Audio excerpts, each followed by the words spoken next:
Chapter 2. The Open Road. "Ratty," said the mole suddenly one bright summer morning, "if you please, I want to ask you a favour." The rat was sitting on the riverbank singing a little song. He had just composed it himself, so he was very taken up with it and would not pay proper attention to Mole or anything else.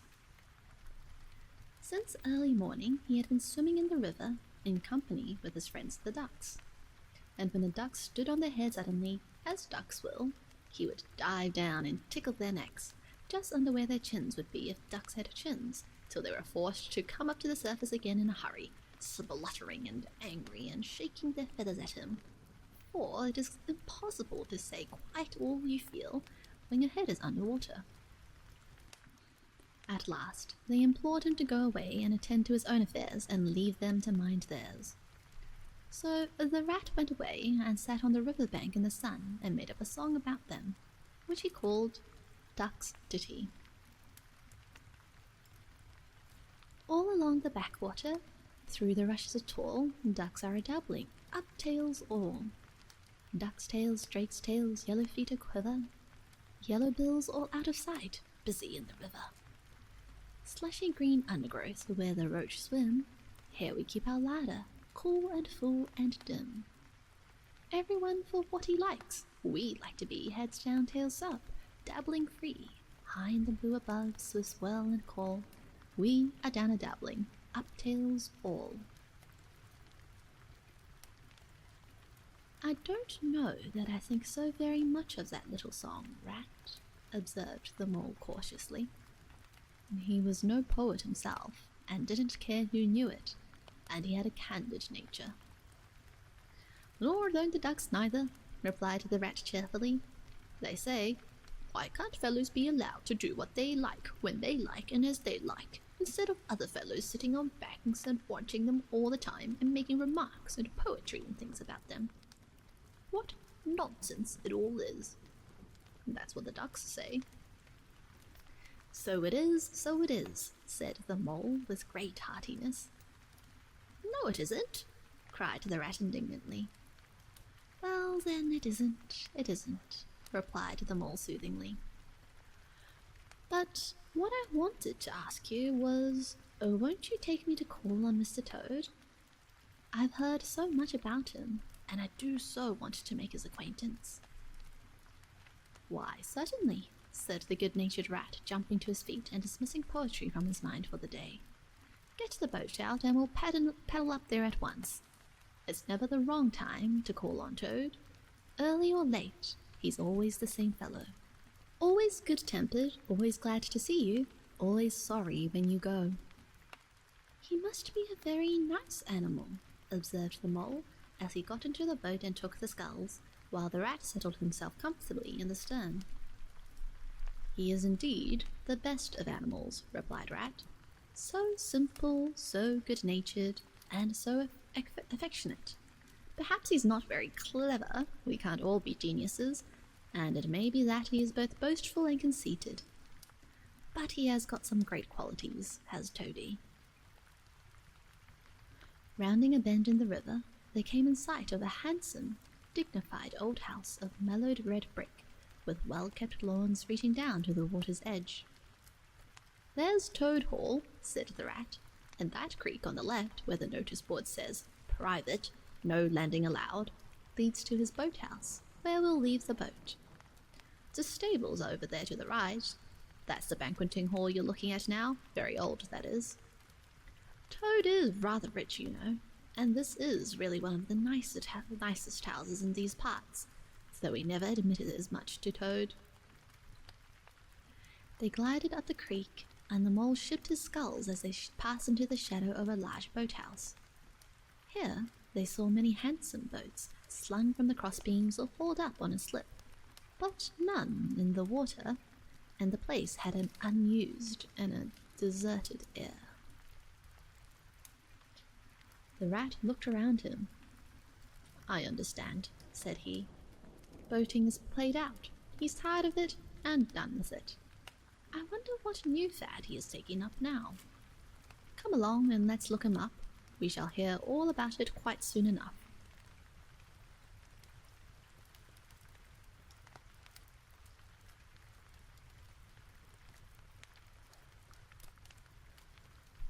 They disembarked and strolled across the gay flower-decked lawns in search of Toad, whom they presently happened upon resting in a wicker garden chair, with a preoccupied expression of face and a large map spread out on his knees.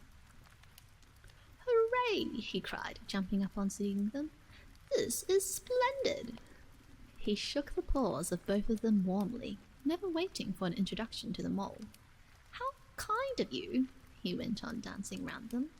"I was just going to send a boat down the river for you, Ratty, with strict orders that you were to be fetched up here at once, whatever you were doing. I want you badly, both of you. Now, what will you take? Come inside and have something. You don't know how lucky it is you're turning up just now." "Let's sit quiet a bit, Toady," said the rat, throwing himself into an easy chair, while the mole took another by the side of him and made some civil remark about Toad's delightful residence. "Finest house on the whole river," cried Toad boisterously. "Or anywhere else, for that matter," he could not help adding. Here the rat nudged the mole. Unfortunately, the Toad saw him do it and turned very red. There was a moment's painful silence. Then Toad burst out laughing. "All right, Ratty," he said. "It's only my way, you know. And it's not such a very bad house, is it? You know you rather like it yourself. Now look here, let's be sensible. You are the very animals I wanted. You've got to help me. It's most important." "It's about your rowing, I suppose," said the rat with an innocent air. "You're getting on fairly well, though you may splash a good bit still. With a great deal of patience and any quantity of coaching, you may—" "Oh, pooh! Boating!" interrupted the Toad in great disgust. "Silly, boyish amusement. I've given that up long ago. Sheer waste of time, that's what it is. It makes me downright sorry to see you fellows, who ought to know better, spending all your energies in that aimless manner. No, I've discovered the real thing, the only genuine occupation for a lifetime. I proposed to devote the remainder of mine to it, and can only regret the wasted years that lie behind me, squandered in trivialities. Come with me, dear Ratty, and your amiable friend also, if he will be so very good, just as far as the stable yard, and you shall see what you shall see." He led the way to the stable yard accordingly, with the rat following with a most mistrustful expression, and there, drawn out of the coach house into the open, they saw a gypsy caravan shining with newness, painted a canary yellow, picked out with green and red wheels. "There you are," cried the Toad, straddling and expanding himself. "There's real life for you, embodied in that little cart. The open road, the dusty highway, the heath, the common, the hedgerows, the rolling downs. Camps, villages, towns, cities. Here today, up and off to somewhere else tomorrow. Travel, change, interest, excitement. The whole world before you, and a horizon that's always changing. And mind, this is the very finest cart of its sort that was ever built, without any exception. Come inside and look at the arrangements. Planned them all myself, I did." The mole was tremendously interested and excited, and followed him eagerly up the stairs and into the interior of the caravan. The rat only snorted and thrust his hands deep into his pockets, remaining where he was. It was indeed very compact and comfortable. Little sleeping bunks, a little table that folded up against the wall, a cooking stove, lockers, bookshelves, a birdcage with a bird in it, and pots, pans, jugs, and kettles of every size and variety. "All complete," said the Toad triumphantly, pulling open a locker. "You see, biscuits, potted lobster, sardines, everything you could possibly want. Soda water here, bakey there, Letter paper, bacon, jam, cards, and dominoes. You'll find, he continued, as they descended the steps again, you'll find that nothing whatever has been forgotten when we make our start this afternoon. I beg your pardon, said the rat slowly, as he chewed a straw. But did I overhear you say something about we, and start, and this afternoon? Now, you dear good old ratty, said Toad imploringly, don't begin talking in that stiff and sniffly sort of way, because you know you've got to come. I can't possibly manage without you, so please consider it settled and don't argue. It's the one thing I can't stand. You surely don't mean to stick to your dull, fusty old river all your life, and just live in a hole in a bunk and boat? I want to show you the world. I'm going to make an animal of you, my boy. I don't care, said the rat doggedly. I'm not coming, and that's flat. And I am going to stick to my old river and live in a hole and boat as I've always done. And what's more, Mole's going to stick to me and do as I do, aren't you, Mole? Of course I am, said the Mole loyally. I'll always stick to you, Rat, and what you say is to be, has got to be. All the same, it sounds as if it might have been, well, rather fun, you know, he added, wistfully. Poor Mole. The life adventurous was so new a thing to him and so thrilling, and this fresh aspect of it was so tempting, and he had fallen in love at first sight with the canary-coloured card and all its little fitments.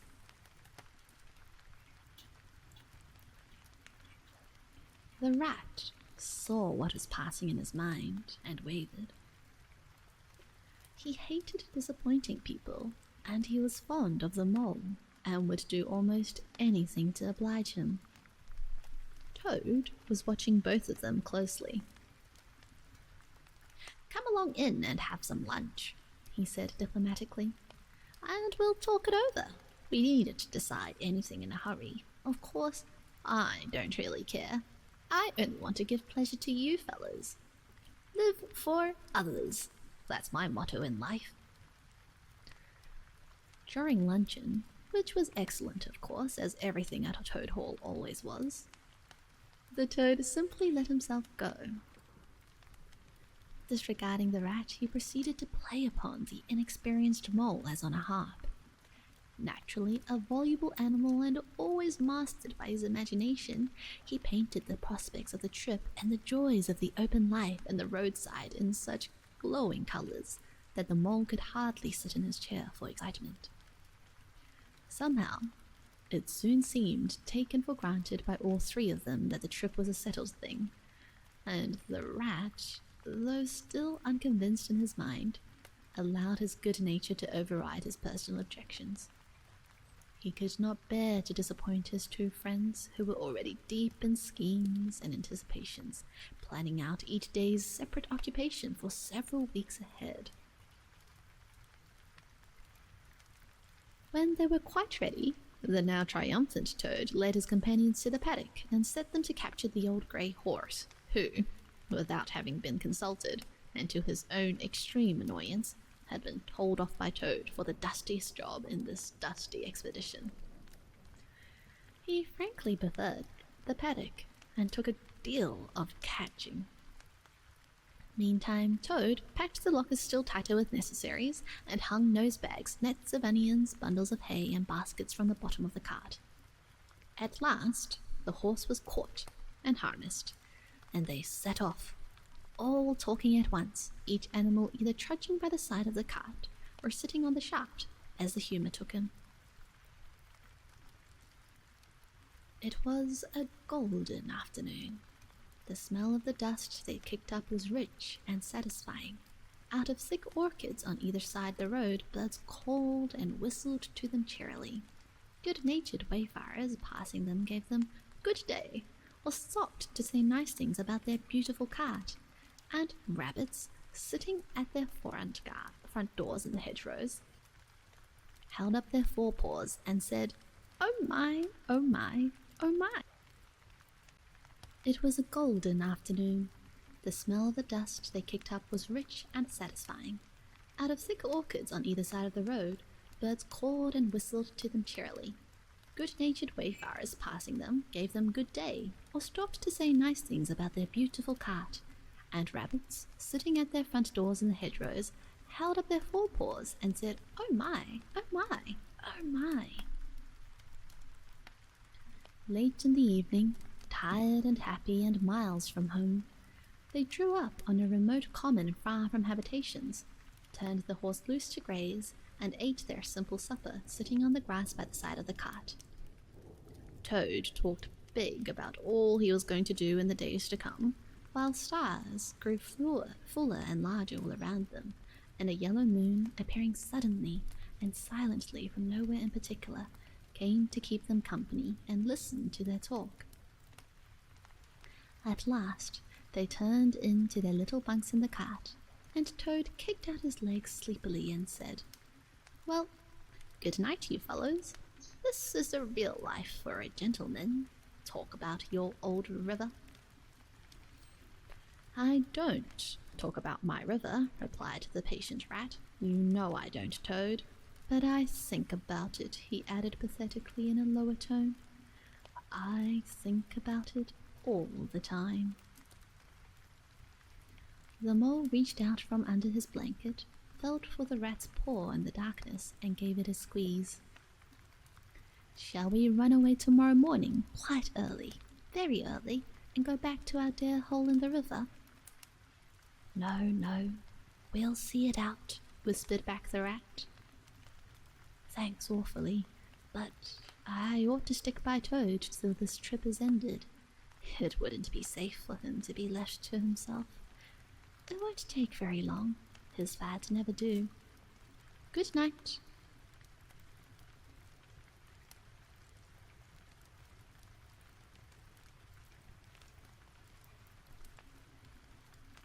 The end was indeed nearer than even the rat suspected.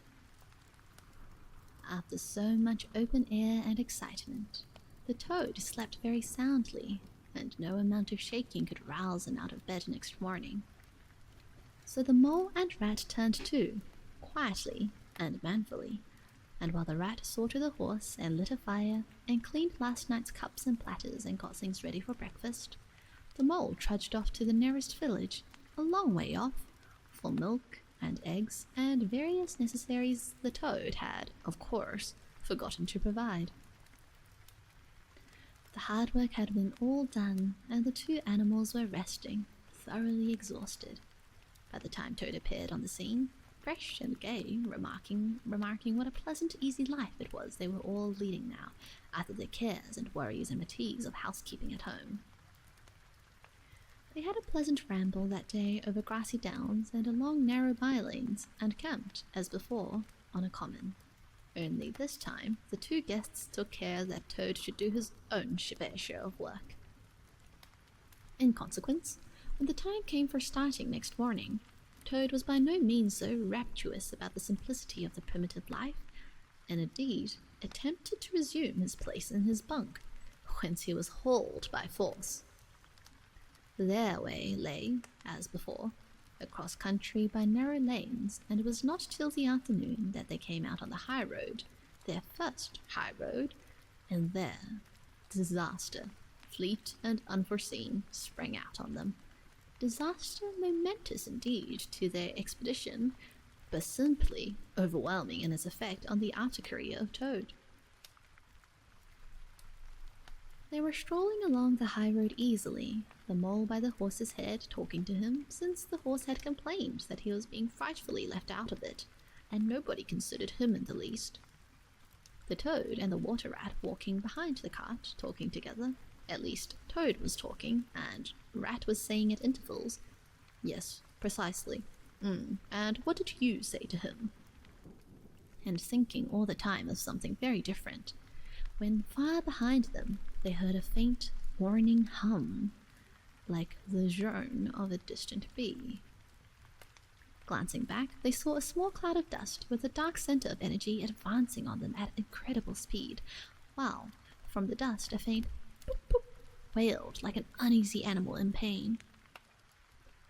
Hardly regarding it, they turned to resume their conversation, when, in an instant, as it seemed, the peaceful scene was changed, and with a blast of wind and a whirl of sound that made them jump for the nearest ditch, it was on them. The poop-poop rang with a brazen shout in their ears. They had a moment's glimpse of an interior of glittering plate glass and rich morocco, and the magnificent motor car, immense, breath-snatching, passionate with its pilot tense and hugging his wheel, possessed all earth and air for the fraction of a second, flung an enveloping cloud of dust that blinded and enwrapped them utterly, and then dwindled to a speck in the far distance, changed back into a droning bee once more.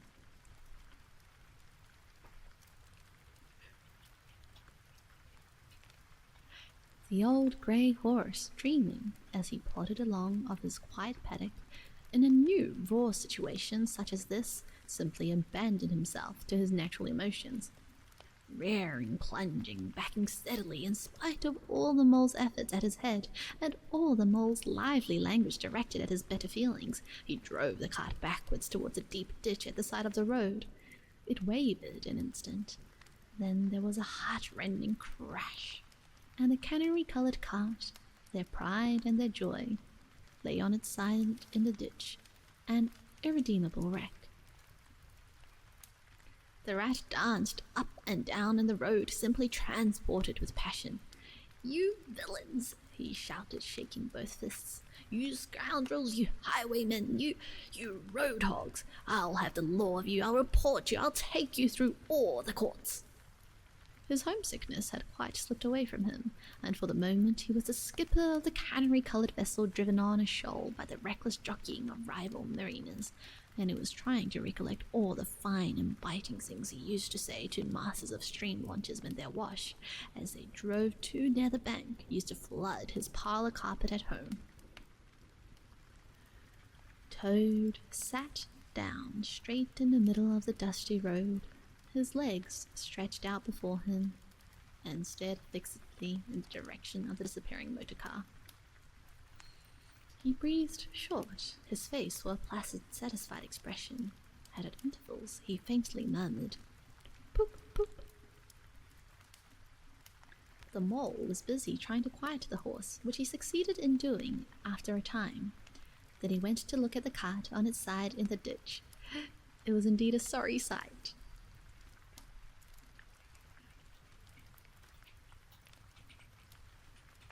Panels and windows smashed, axles hopelessly bent, one wheel off, sardine tins scattered over the wide world, and the bird in the birdcage sobbing pitifully and calling to be let out. The rat came to help him, but their united efforts were not sufficient to right the cart. "Hi, Toad!" they cried. "Come and bear a hand, can't you?" The road never answered a word or budged from his seat in the road, so they went to see what was the matter with him. They found him in a sort of trance, a happy smile on his face, his eyes still fixed on the dusty wake of their destroyer. At intervals, he was still heard to murmur, "Poop, poop." The rat shook him by the shoulder. "Are you coming to help us, Toad?" he demanded sternly. "Glorious, stirring sight," murmured Toad, never offering to move. "The poetry of motion, the real way to travel, the only way to travel. Here today, and next week tomorrow, villages skipped, towns and cities jumped. Always somebody else's horizon. Oh bliss! Oh poop poop! Oh my, oh my!"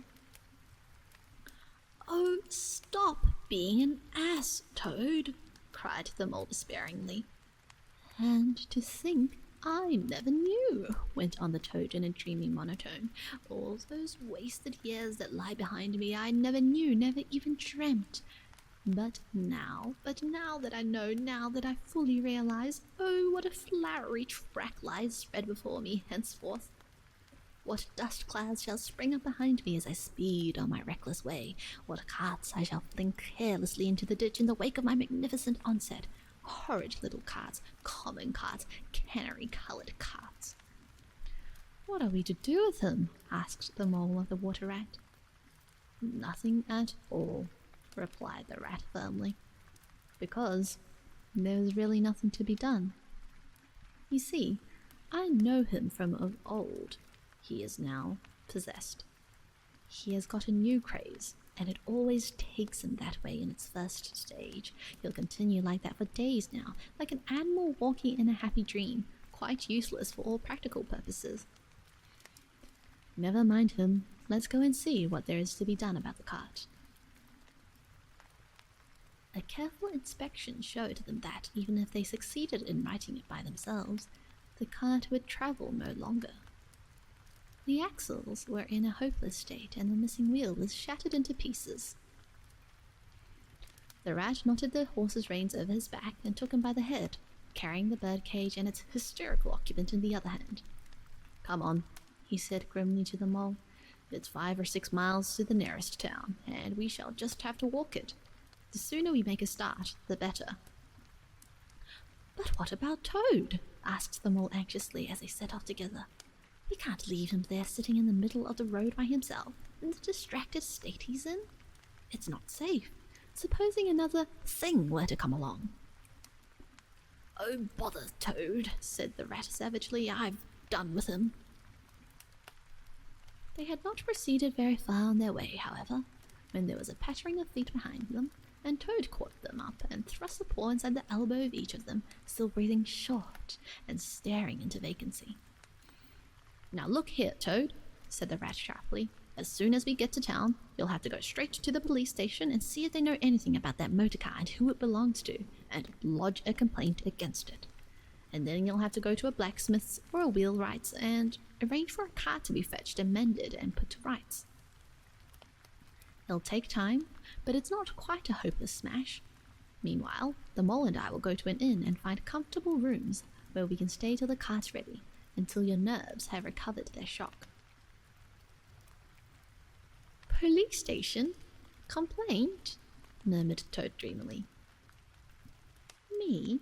Complain of that beautiful, that heavenly vision that has been vouchsafed me? Mend the cart? I've done with carts forever. I never want to see the cart or to hear of it again. Oh, Ratty, you can't think how obliged I am to you for consenting to come on this trip. I wouldn't have gone without you, and then I might never have seen that swan, that sunbeam, that thunderbolt. I might never have seen that entrancing sound, or smelt that bewitching smell. I owe it all to you, my best of friends."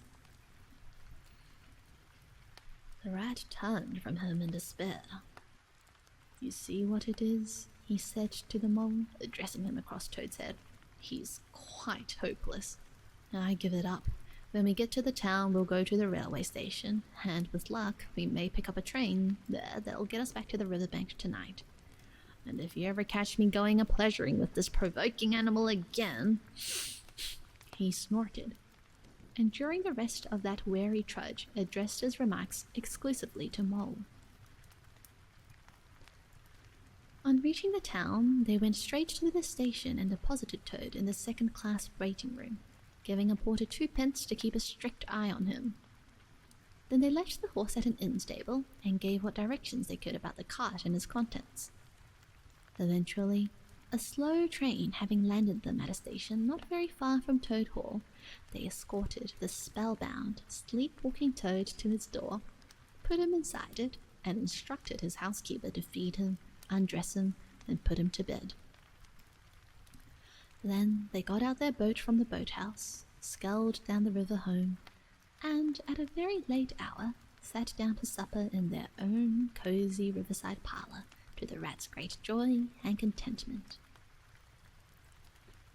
The following evening, the mole, who had risen late and taken things very easy all day, was sitting on the bank fishing, when the rat, who had been looking up his friends and gossiping, came strolling along to find him. "Heard the news?" he said. "There's nothing else being talked about all along the riverbank. Toad went up to town by an early train this morning, and he has ordered a large and very expensive motor car."